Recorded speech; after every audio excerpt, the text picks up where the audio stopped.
Morning friends, welcome back to my channel. আজ আমি তোমাদের সঙ্গে কিভাবে ঘুগনি রান্না করি সেটা শেয়ার করব।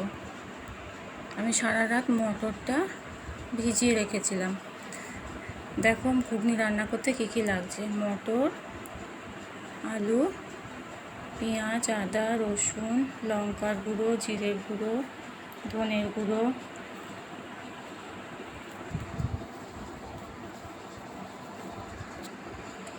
আর হলুদ গুঁড়ো। এবার আদা, পেঁয়াজ, রসুনের একটা পেস্ট বানিয়ে নিতে হবে। তারপর মটরটা সেদ্ধ করার সময় কী কী দিচ্ছি একটু দেখে নাও। মটর সেদ্ধ করার সময় 1 চামচ চা পাতা একটা কাপড়ের পুঁটলির মধ্যে বেঁধে মটর আর আলুর মধ্যে দিয়ে দিতে হবে। অর্থাৎ ওই প্রেশার কুকারে যে মটরটা সেদ্ধ করছি তার সঙ্গে ওই চা পাতার পুঁটলিটা ওই প্রেশার কুকারের মধ্যে দিয়ে দিতে হবে। তারপর বন্ধুরা, প্রেশার কুকারের মধ্যে আলু, মটর, 1 চিমটি খাওয়ার সোডা দেবে অবশ্যই, কারণ অনেক সময় দেখা যায় আলু মটর সারা রাত ভিজিয়ে রাখলেও সেদ্ধ হয় না, তাই 1 চিমটি খাওয়ার সোডা দিয়ে দিলে খুব ভালোভাবে সেদ্ধ হয়ে যাবে। নুন, হলুদটা না দিলেও হয়, পরেও দিতে পারো, একটুখানি অল্প দিতেও পারো। নুন, হলুদ, 1 চিমটি খাওয়ার সোডা, চা পাতার পুঁটলিটা সব মিশিয়ে প্রেশার কুকারে ঢাকনা দিয়ে এবার গ্যাস ওভেনে বসিয়ে দিতে হবে। তবে রান্না করার সময় মটরটা সেদ্ধ হয়ে গেলে চা পাতার পুঁটলিটা বাইরে বার করে দিতে হবে, ওটা সরিয়েই রান্নাটা করতে হবে। ওটা আর কড়াইয়ের মধ্যে রান্না করার সময় দেওয়ার দরকার নেই। আলু মটরটা এবার বন্ধুরা সেদ্ধ হয়ে গেছে। এবার আমি কড়াইটা গরম বসাবো। কড়াই গরম বসিয়ে তার মধ্যে তেল দিয়ে দিলাম। তেলটা গরম হতে দিলাম। এরপর তেলটা গরম হয়ে গেলে বন্ধুরা, পরপর আমি কিভাবে রান্নাটা করছি দেখো। প্রথমে শুকনো লঙ্কা, তেজপাতা ফোড়ন দেবো, তারপর আদা, পেঁয়াজ, রসুন একসাথে কষিয়ে, তারপর তোমরা দেখতে থাকো, কষিয়ে তারপরে ঘুগনি আর আলু মটরটা দিতে হবে। তোমরা দেখতে থাকো আমি কিভাবে পরপর রান্নাটা করছি।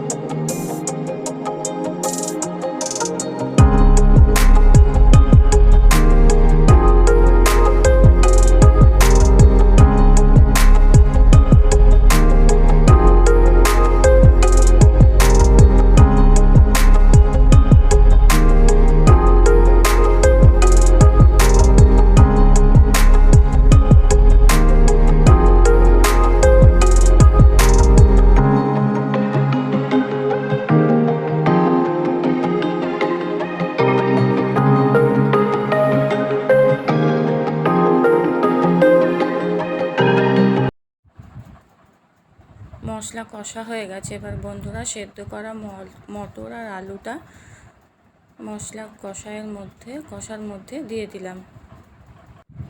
এরপর বন্ধুরা, কড়ার মধ্যে আলু মটরের সঙ্গে মশলা বেশ কিছুক্ষণ ফুটতে দিতে হবে। বেশ খানিকক্ষণ ফুটতে দেওয়ার পরে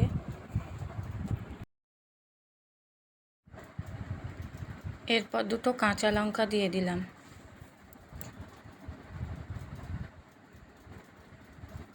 বন্ধুরা, এই সময় একবার তোমরা নুন মিষ্টিটা চেক করে নিও। যদি কম বেশি হয় তাহলে একটুখানি নুন মিষ্টি পরে আরেকবার দিয়ে দিও।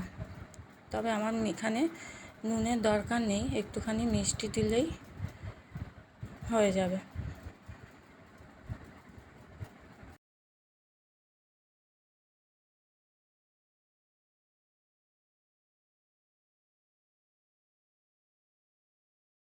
এরপর একটু তন্দুরি মশলাটা দিলে খুব ভালো ফ্লেভার আসে আর খেতেও খুব টেস্টি হয়। তোমরা একবার তন্দুরি মশলা দিয়ে ঘুগনি রান্না করে দেখো। আর একটু গরম মশলা দিয়ে দিলাম।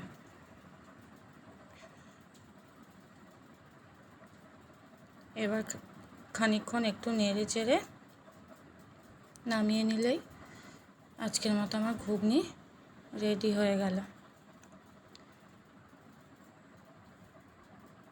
আমার এই ঘুগনি রান্না তোমাদের কেমন লাগলো অবশ্যই আমাকে কমেন্ট করে জানিও।